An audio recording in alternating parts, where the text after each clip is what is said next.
Welcome to the Real News Network. I'm Sharmini Pires, coming to you from Baltimore. In Yemen, a military intervention led by Saudi Arabia with U.S. backing is underway. Yemen shares a long border with Saudi Arabia.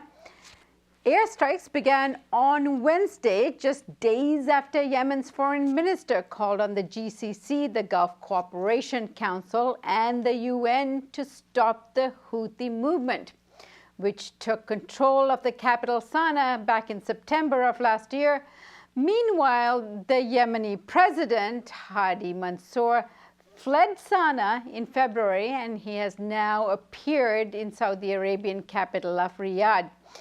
Joining me now to discuss all of this from London to put this in more context is Bilal Ahmed. He's associate editor of Susant.com. He's also a PhD student at SOAS at the University of London. Thank you so much for joining me. Glad to be here. Bilal, explain why the Yemeni foreign minister would call on the GCC and Saudi Arabia in particular to respond to this.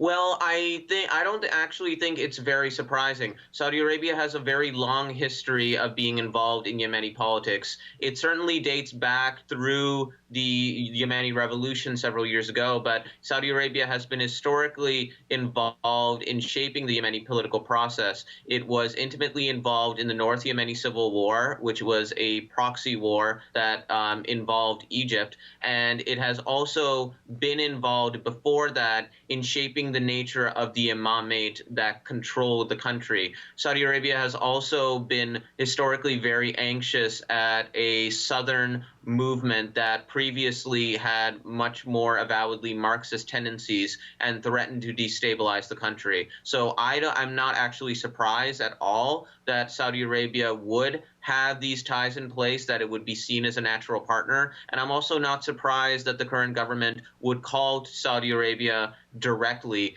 considering the extent of their partnership and the fact that you can very easily argue that a large part of the reason why Hadi is currently or was formerly controlling the country was because of Saudi Arabian patronage.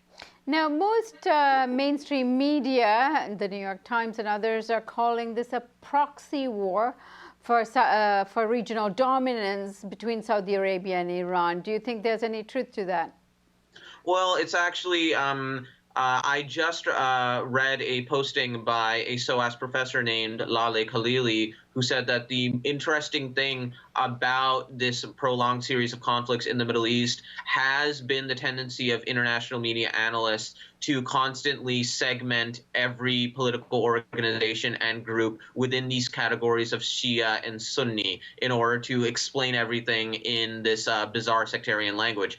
And part of that involves Iran and Saudi Arabia as two representatives of what it means to be Sunni and what it means to be Shia, and everything gets rationalized based on that. I do think that there's an extent of proxy conflict going on. You could argue that a large part of the reason why Saudi Arabia is leading this offensive is because of the fact that it needs more diplomatic leverage over Iran in upcoming nuclear talks. However, you cannot understand the Houthis as a movement without understanding them within the context of Yemeni tribal politics and Yemeni religio-ethnic politics in the northern end of the country. That is the context in which the Houthis began to mobilize. That is the context in which the Houthis have historically fought with the central government. And even despite the recent actions of international actors, which have given it more qualities of a proxy conflict, in the end, this is still a conflict within Yemen itself, and it involves Yemeni politics, and we have to analyze it as primarily that. So then give us a breakdown of what's going on there. What is the Houthi minority complexity in the country, and why are they opposing the central government here? Well, the Houthis originally mobilized as a completely non-military exercise, you could argue. The Houthis were originally known as the Believing Youth. They assembled in around 1992, and they were a cultural revival organization in northern Yemen, in the Sada governorate more specifically. And it was through that they mobilized a variety of linguistic and educational programs that lasted for about 10 or 11 years under the leadership of Hassan Badr Hussein al-Houthi. The Houthis would eventually become known as such after an aggressive move by the central government in 2003. Saleh was extremely bothered by protests by the believing youth in the capital city, by the Grand Mosque. Now, this is the former president you're referring to, Ali Abdullah Saleh. Former President Ali Abdullah Saleh. He was extremely perturbed by the fact that these protests in 2003 were against the Israeli military offensives in the Second Intifada and also against the war in Iraq. He personally believed, and many of his close aides, that Hassan Badr Hussein al-Houthi was about to position himself as a religious leader and arguably an imam, and that he was going to make a major grab for state power. As a result of that, it is widely believed in Yemen that Saleh had Hassan Badr Hussein al-Houthi killed, and through that, the Houthis began adopting his name in order to martyr him, as well as other names in Arabic. And then they started prolonged conflicts with the central government. These are known as the Sada Wars. These stretched from 2003 into the Yemeni Revolution, which the Houthis supported. And you had a coalition government being set up through the National Dialogue Conference that was supposed to decide on the eventual Yemeni constitution. The Houthis were present at these talks, but marginalized, and many people did not entirely trust them. There has been talk for a while that the Houthis have been an Iranian proxy. You could argue that this hasn't exactly been a serious accusation with hard evidence until a few years ago.